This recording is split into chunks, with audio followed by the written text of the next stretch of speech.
So, I heard you like them. What's up, everybody? It's Silverstar here, and I'm back, bitches! Sorry, had to make the reference. I was gonna do another thing, but anyway, as you can see by the title of this episode, I have some new recruits to show you. And here they are. Well, he's not one of them. He's one of the two. He's the older member, but it doesn't really matter. It's just a quick update of the team anyway. But here's the first member, Zap the Mareep. Mareep is kind of one of my more dreams. But anyway, I now have a mudkip with Mold Breaker. Think of the possibilities. Let that sink in for a second. Second's done. Here is Ares. The Aaron. I was gonna go with Goliath at first, but at the same time, meh. So I thought Ares. Okay, let's start this off with a pretty good battle. Or, well, let's hope it's good anyway. These are the... Yeah, let's start Ares. Ares is probably going to be pretty good. But... Now, here's something I want to talk about that I kind of thought about when I did my last video. I know it's kind of been a while since then, but hear me out. Have you ever thought about why you haven't seen that many, police officers in Pokemon? I think about it. You barely see any police or like real authority. And it seems like the big companies run like the whole freaking region. Or if they don't run the region, then they're just like a very important part of it. But this is focused on police, so let me go back to that. When you think about it, it's kind of weird. Until you realize maybe there's like a little message behind it. Maybe it's kind of like how the police aren't dependent. Or dependable. You can't always rely on them. Maybe that's why the 10-year-old always saves it. Because they have to rely on their own strength instead of others. Even though they're still adults, they realize that even the younger generation has the power to shape their own destiny. Errors have been made. Errors have been made. Forgot it wasn't ground type.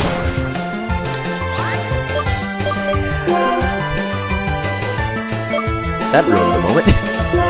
But anyway. What was I talking about? Oh yeah, please help. I'm pretty much done with that bit for right now. But here's some news for my channel. I want to do... I know I've probably mentioned this in another video. Actually, yeah, I've mentioned this in my newest video about the part videos. And that's going to be a new series coming on the channel. I'm not going to lie, this might make it easier and harder for other videos. Because it's longer and like some of the parts are cutscenes, so it might take some time to like really... I don't have to edit the cutscenes, it's like how long I actually want to go. So I'll try to not to make episodes too long or too short. And I'll have like some training bits in between. But basically it's kind of like getting serious.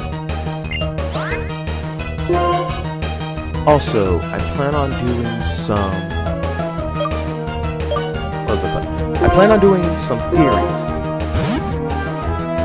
The first two that I want to do are on my team. And based on like other stuff. Well, one is based on Birth by Sleep, and particularly an article of clothing. I know that sounds weird when you first hear it. You don't understand what to do with it. The other thing I want to do is a power from another show. It's an, I'm pretty sure you've heard of it, but an anime called Wonder. There's a power called Hockey, which is pretty much your own willpower exerted as a physical force, or used. So that's how I like to see it anyway. But basically, I'm going back to see when a certain character got their power. Because I believe one of the characters actually had their powers before. But well, you'll see in the video. I think it's going to be an interesting little theory. It might be false. It might already be proven false, but honestly, I think it's a really good theory, and if it isn't true, it still makes for a good conversation topic.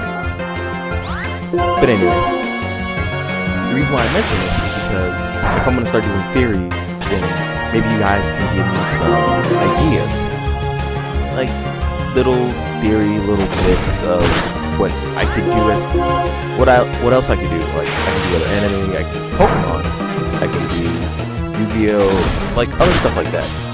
And by the way, speaking of Yu-Gi-Oh, I have been watching Arc V, or the newest arc of Yu-Gi-Oh. A lot of people, I don't think, really know about it, but it's really good. Like, also, the one thing I want to mention is this: I don't understand. Well, I kind of do understand from certain standpoints, but like once you really get into it, I don't understand why people like really hate Zexal. Because Zexal actually has a pretty good story. Like, going past like all the crazy hair and all the stuff in it. Because I'm not gonna lie, the dub kind of, I don't know why, but sometimes with dub they kind of ruin the voices, or the voices that I imagine. But then again, I sometimes watch the Japanese version, so that kind of explains it. But it didn't happen to me with the first 3 seasons. Like, I felt like they were very similar. Like, it matched what it was supposed to be. Like Zexal, it kind of like threw it off. Like, I guess the voice kind of didn't really match, and not the theme, the catchphrase of the character kind of like weird. Because the catchphrase in Japanese is katobengu, which doesn't really have a translation. It's kind of like its own thing. But in English, it's high five the sky and something else, which I can't remember at the moment. But they're not bad catchphrases, but I feel like they don't really match in a way. Because like when you see the Japanese versions of the episodes and the English version of the episodes, you know there's gonna be differences. But I feel like the way they had the original was a little bit better. I can't really explain it because like Katsubengo had it like an adverse and very important meaning. I'm not saying it didn't have an English version, but I felt like it was. Oh, come on.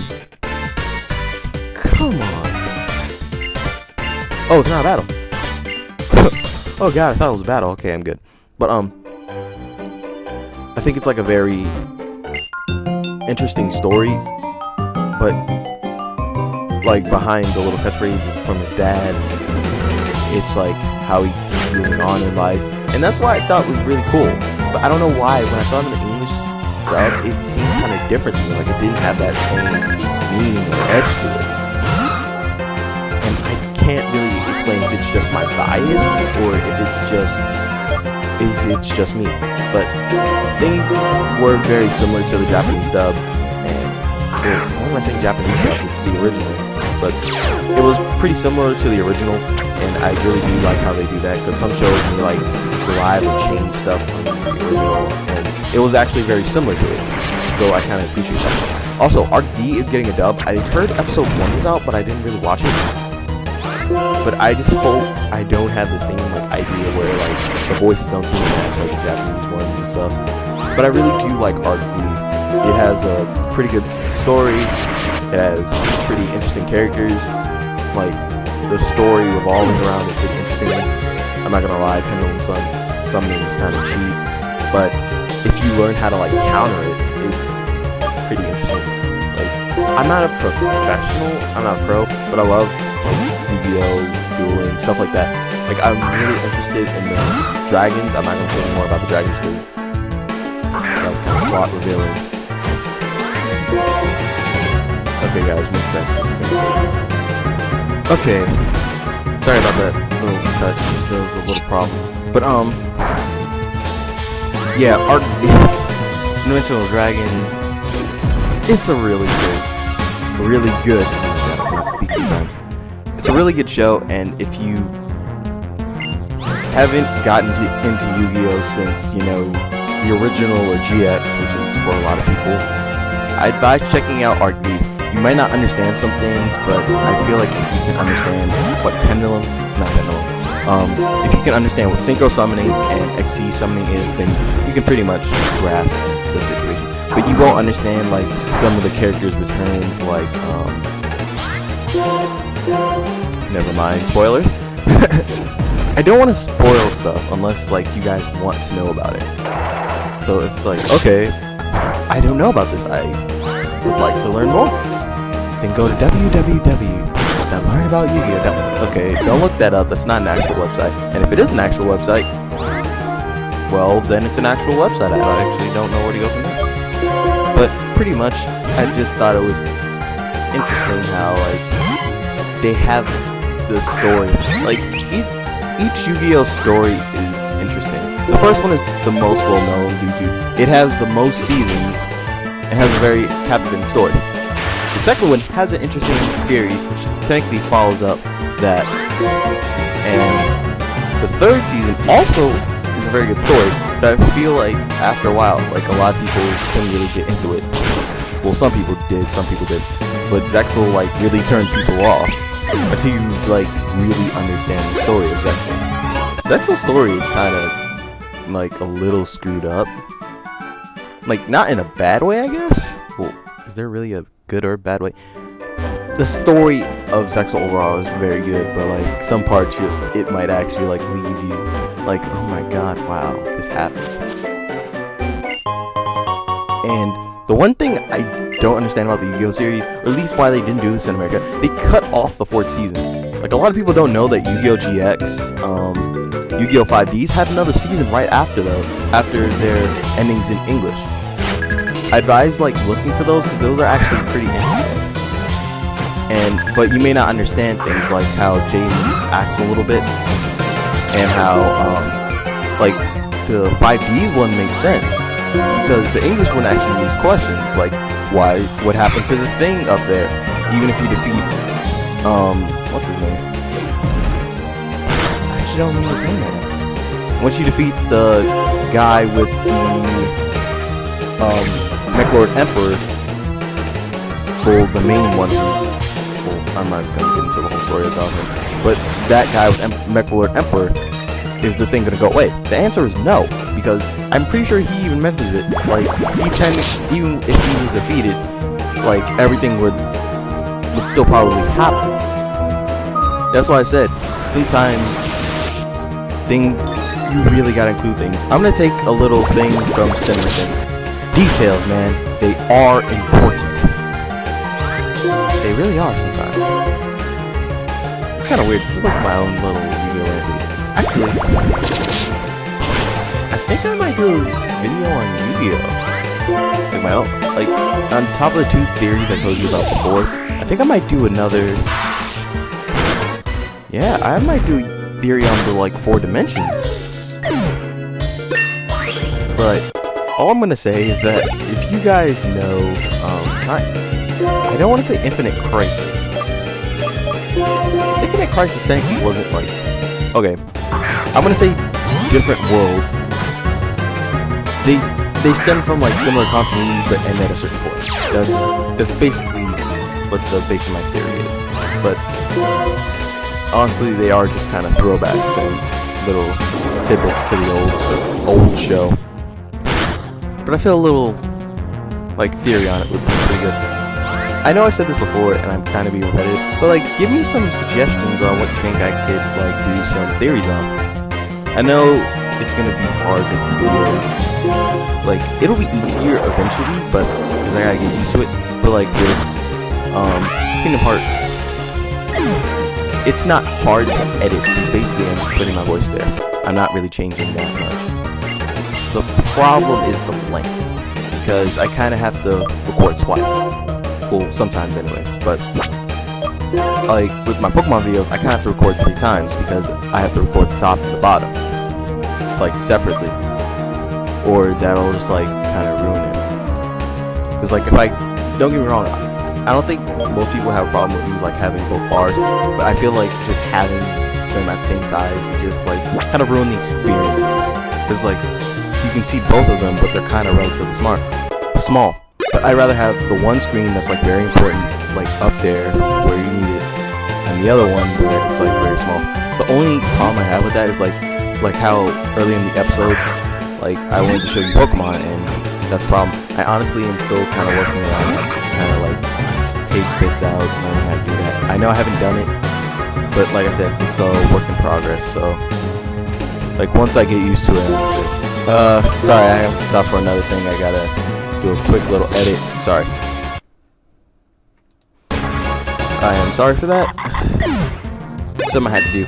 But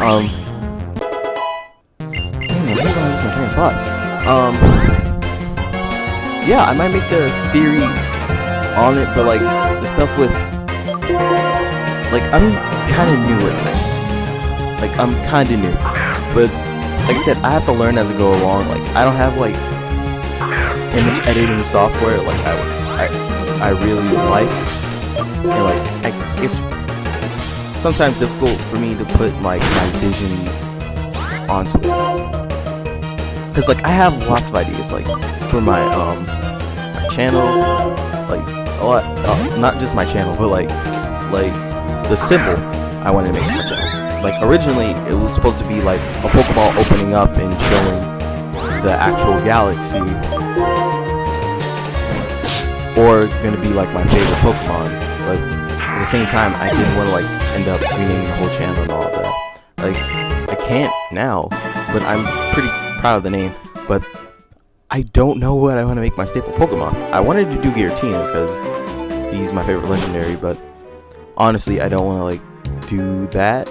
I do want to do that, but it's like really hard to explain why I can't. But yeah, it's been a pretty, well, not story-wise, but a pretty productive video. Got some new battles in, new recruits have been broken into training, and you guys have been introduced to some new stuff on the channel. Ooh. Now pay attention to the board. Yeah, I only faced one of them. Why did they only say? Yeah, I'm victorious, but still. But anyway, see you guys